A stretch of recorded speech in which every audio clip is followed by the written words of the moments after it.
Hello and howdy there, everyone. A couple nights ago, I watched The Raid Redemption for the third time. It's the first time at home. I saw it twice in the theater. Actually, I saw it twice in 1 week in the theater.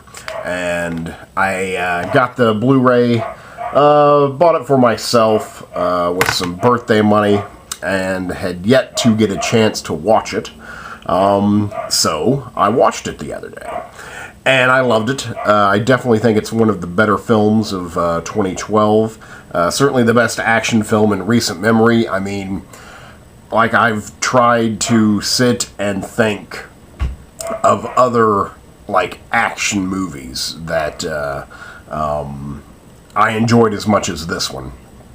And, I mean, I have to go way back to probably watching Jackie Chan's Legend of the Drunken Master. He had several of those Drunken Master films, and I can't remember which one. I think I was, 17 or 18 when I saw Legend of the Drunken Master, and I mean, it blew my mind. That is the feeling I had while watching this film, The Raid. So it's just, I think it's a landmark action film. I said one of the best films of 2012. It came out elsewhere in the world earlier, but for America, it's 2012. And I definitely, I think I put it at 14 or 13, something like that, in my top 15 of the year. So I definitely think it's great. On a Hefty Reviews note, the first 2 reviews of The Raid are 2 of the most watched videos I have, which kind of scares me. But, like, no one pretty much watches my videos. But for some reason, both of my reviews of The Raid have over 1,000 views, and I don't understand that. Most of the time, people are mad at me for not getting the information correct. So, I'm sorry, but apparently a lot of people love this movie. And it is great. It's great. I'm going to give it a 9. I don't think I've said that. This is a solid 9. Maybe it's less astounding out of the big screen and in the, personal theater. And again, as you watch a film more and more, you're less surprised. Maybe you notice things you didn't notice before, but you kind of can see the good stuff coming. Though I had forgotten some things before watching this, and well, I mean, I just thoroughly enjoyed watching it. It got me to laugh and giggle and, have a grand old time, right here in my room. So I think it's, pretty fantastic. I think, definitely a solid 9. It's about as you can see the tagline here, one ruthless crime lord, 20 elite cops, 30 floors of hell. So we've got these elite cops. Well, actually, they aren't elite. So that's kind of a, what do you call it, misleading.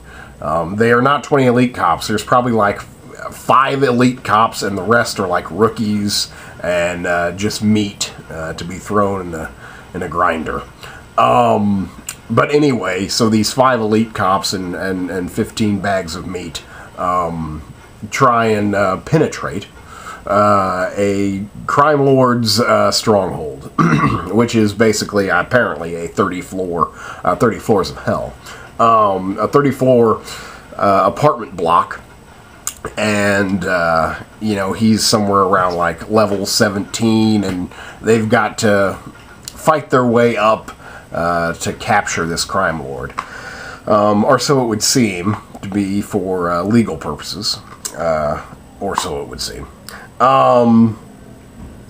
That's basically it. Will the cops capture, the guy, and make it out alive? you know, I just think it's rather, well, seamless is a strong word, but it does feel seamless. At times, it provides you with everything, like you're never lost in all this chaotic action. And it is chaotic action pretty much wall to wall. It's more, but it's more operatic. You know, it's more of a ballet of violence than anything. I mean, it's beautiful in its way. I mean, the fight choreography is just intense, and you know, there's a lot of times when he's taking on 2 or 3 guys at once, and it's like, you know, they don't wait to fight. You know, they all fight at the same time, so that's really impressive. Again, it's a very violent film. I still cringe a lot. You know, there's a lot of stabbings in this movie. Not only are there stabbings, but there's like stabbings and then slashings, and that just gets me. I'm kind of phobic of knives and sharp edges, so it's like it just even seeing a sharp knife makes me kind of nervous. You know, makes my skin crawl. I don't know what that is about it. You know, even like hearing a sharp knife, you know, scrape on something just sends chills up my spine. So it, there was a lot of, I didn't ever close my eyes, but I kind of wanted to, because there's a lot of stabbing, a lot of knife work here. But that's kind of awesome, because I don't really get to see a lot of knife work in movies, I think. And it's expertly done here.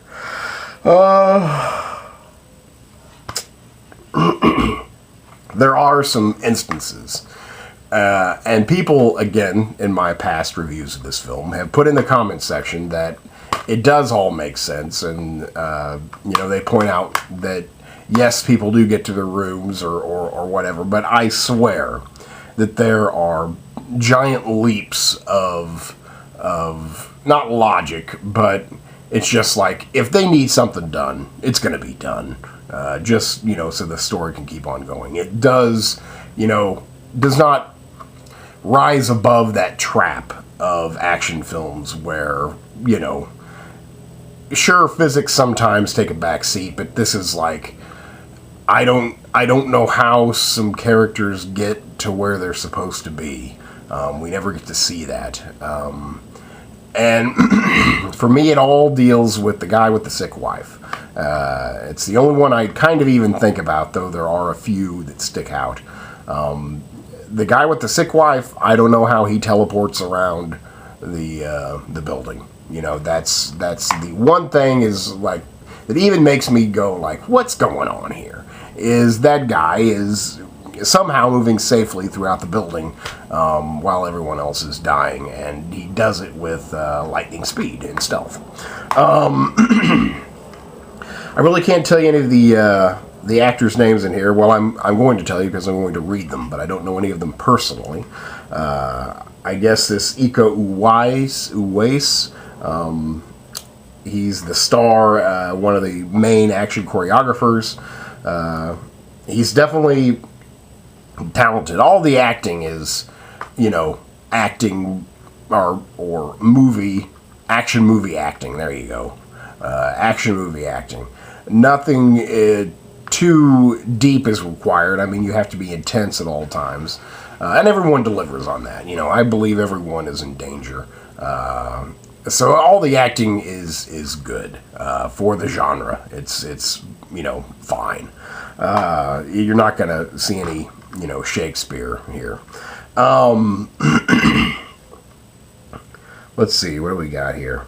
Iko Uwais, Joe Taslim, Donnie Alamsia, Ian Ruyan, Pierre Bruno, Tigger Satra, Ray Setapi. Alright? Those guys. Now, I cannot tell you who is who.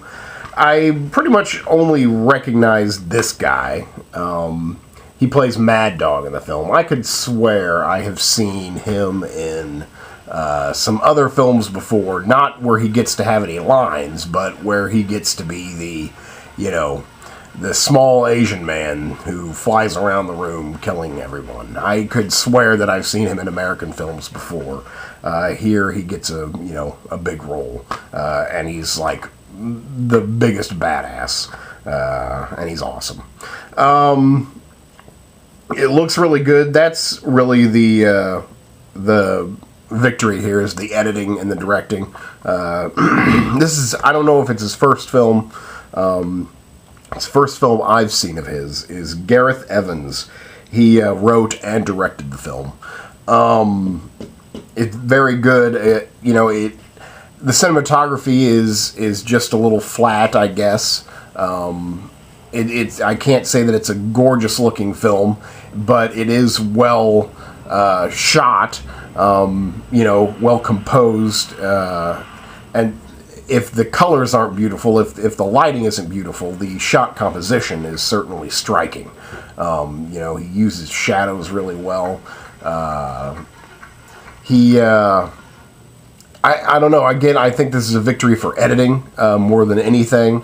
It just, in 90 minutes of chaos, it's easy to just like show whatever and just let the viewer fill in the blanks. Here you don't need to fill in any blanks pretty much whatsoever in terms of action that you're watching. Everything makes sense, everything's fluid, and everything's always moving. The camera's always zipping around, so it really is a feat of technical standards. As it manages to, not lose you. It's he's an excellent visual storyteller. I had no problems whatsoever following him. I guess since it's all over the box here, I have to mention it. Music by Linkin Park's Mike Shinoda. Thought the music was good. It actually gave me an option of original music or the music by the Linkin Park dude, and I guess I should have gone with the original music just to hear the difference. I enjoyed the Linkin Park guys' music. They did have to change this somewhat for release in America. Again, overseas, everywhere else but America, it's just called The Raid. For some reason here it's called The Raid Redemption. Also, they changed the music. Also, they cut out a slight amount of violence, which, when adding it back in, makes the, Blu-ray unrated. I honestly didn't notice much of a difference. I mean, maybe it was slightly longer, or maybe there was a fight. It's not like a fight itself. There's just like a couple moves within the fight that's like, I don't know, we couldn't see or something. I don't know. They're too violent for American audiences. I have no idea why they have to cut anything out. I don't really know what else to say. I mean, I love the film. So, that's pretty much the end of it. I think if you like action films, well, you've most likely already seen this or heard of it. If you haven't, I highly recommend it. I think it's definitely one of the better films of the year, one of the best action films I've seen in a long time, one of the best theatrical experiences I've ever had, and yeah, it just is a great watch. That's what I wanted to say, it makes, 90 minutes of your life just disappear, just gone, and so it just zooms right on by. It's just propulsive. So I think that's really good. I think there's going to be a sequel. I don't know. I wouldn't mind watching a sequel, or if, I have a feeling it's just going to be the exact same thing over again. But hopefully not. So yeah, there you go. I really enjoyed it. I give it a solid 9. Perhaps in a couple years, if I watch this again, I'll give it a 10, just because the memory is so fond. Yeah, there you go. All right, okay. I'm rambling enough. That's the Raid Redemption for the third time. Give it a solid 9. Highly recommended. Thank you very much.